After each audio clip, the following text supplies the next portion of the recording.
জল বসন্ত একটি সংক্রামক ব্যাধি।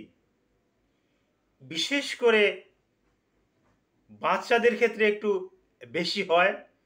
পূর্বে একটা ভিডিওতে আমি উল্লেখ করেছি বাচ্চাদের ইমিউনি সিস্টেম একটু দুর্বল, যার পরিপ্রেক্ষিতে বাচ্চারা অনেক কিছুই টলারেট করতে পারে না। এই টলারেট করতে না পারার কারণে রোগ জড়তা তাদেরকে একটু চেপে ধরে। আর এখন যে সিজন, বিশেষ করে এই যে গ্রীষ্মের একটা সিজন, চৈত্র বৈশাখ মাস, একটা গরমকাল, এই গরমকালেই সংক্রামক ব্যাধিগুলো বেশি বেশি করে কিন্তু আমরা দেখতে পাই।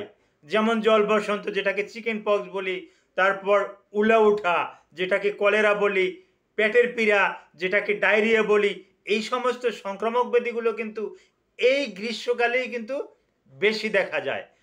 আর অনেকের ধারণা যে এবছরে যে সংক্রামক ব্যাধি দেখা গেছে, অনেকেই আমাকে বলছে, স্যার এই যে কোভিড ভ্যাকসিন নেওয়া হয়েছে, কোভিড-19 যে ভ্যাকসিন নেওয়া হয়েছে, তারই পার্শ্ব প্রতিক্রিয়া হিসেবে কি আমার এই চিকেন পক্স, আমার জল বসন্ত? আমি বলছি যে না, এই রকমের কোনো নির্ভরযোগ্য কোনো সূত্র আমরা আজও ওয়ার্ল্ড হেলথ অর্গানাইজেশন থেকে পাই নাই। সুতরাং পাই নাই, সে ব্যাপারে আমি অ্যাডভান্স আপনাদের কোনো একটা তথ্য দিতে পারি না। আসসালামু আলাইকুম রহমতুল্লাহি ওয়া বারাকাতুহু। আমি ডাক্তার মীর শহীদুল ইসলাম। আমার চেম্বার শুভেচ্ছা 255, ঐতিহ্যবাহী শেখঘাট, সিলেট। একটু বিস্তারিত জানতে গুগলে গিয়ে ডাক্তার মীর শহীদুল ইসলাম লিখে সার্চ করলে আমার সম্পর্কে যাবতীয় তথ্যাদি আপনি পেয়ে যাবেন। জি দর্শক শ্রোতা, একাধিক ভিডিও আমি পূর্বে দিয়েছি, তারপরও আপনাদের অনুরোধে আমি জল বসন্ত বা চিকেন পক্সের আপডেট কিছু নিউজ আলোচনা করব। জল বসন্ত এটা একটা সংক্রামক ব্যাধি। What is chicken pox? Chicken পক্সটা কি, এটা কেন হয়? যে এটা একটা সংক্রামক ব্যাধি, এটা একটা ভাইরাস দিয়ে হয়। এখন জানতে ইচ্ছে করে ভাইরাসটার নাম কি।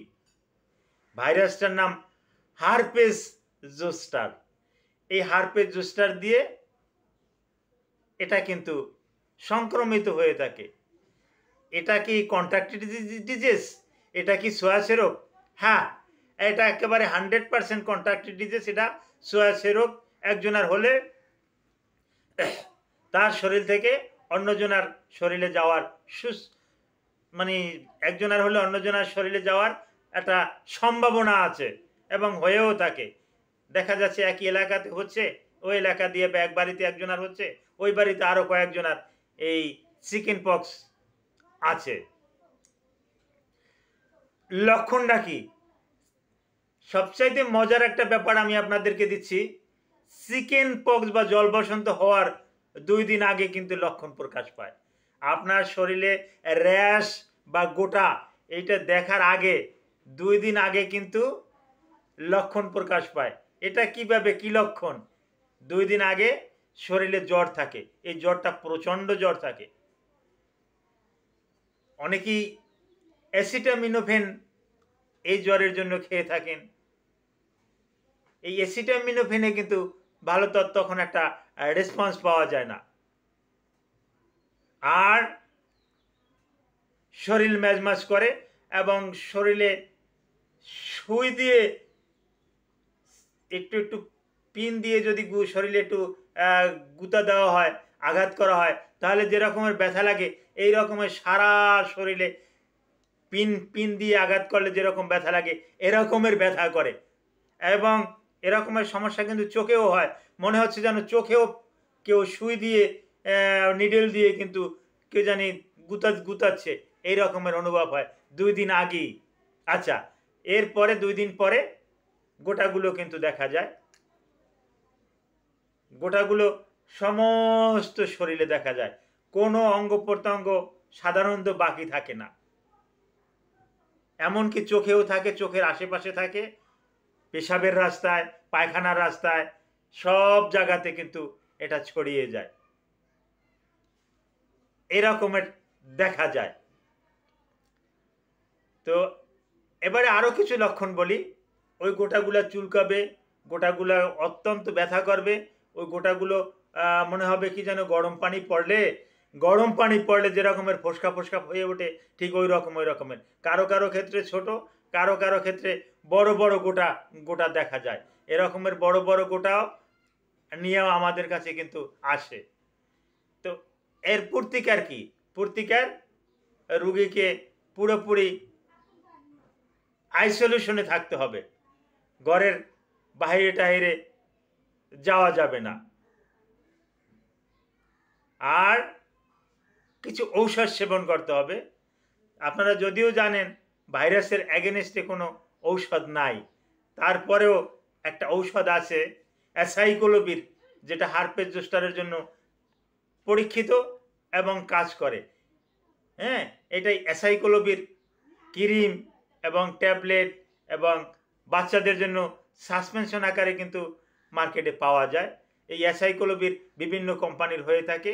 এটা যদি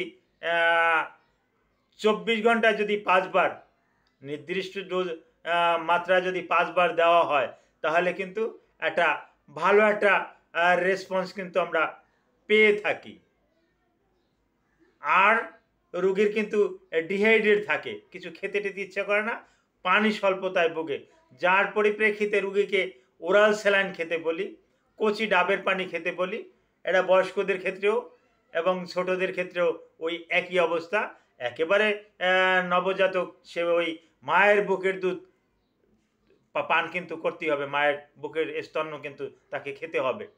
আর একটা কাজ করতে হবে, তাকে পরিষ্কার পরিচ্ছন্ন রাখতে হবে, নিট অ্যান্ড ক্লিন রাখতে হবে। তো হার্পেস জোস্টার তথা জল বসন্ত বা এটাকে চিকেন পক্স বলে, এ সম্পর্কে আপনাদের যদি আরও কিছু জানতে ইচ্ছে করে, আপনি আমার ভিডিওতে কমেন্ট করবেন, আমি আপনাদেরকে জানিয়ে দেব ইনশাল্লাহ। Thank you all.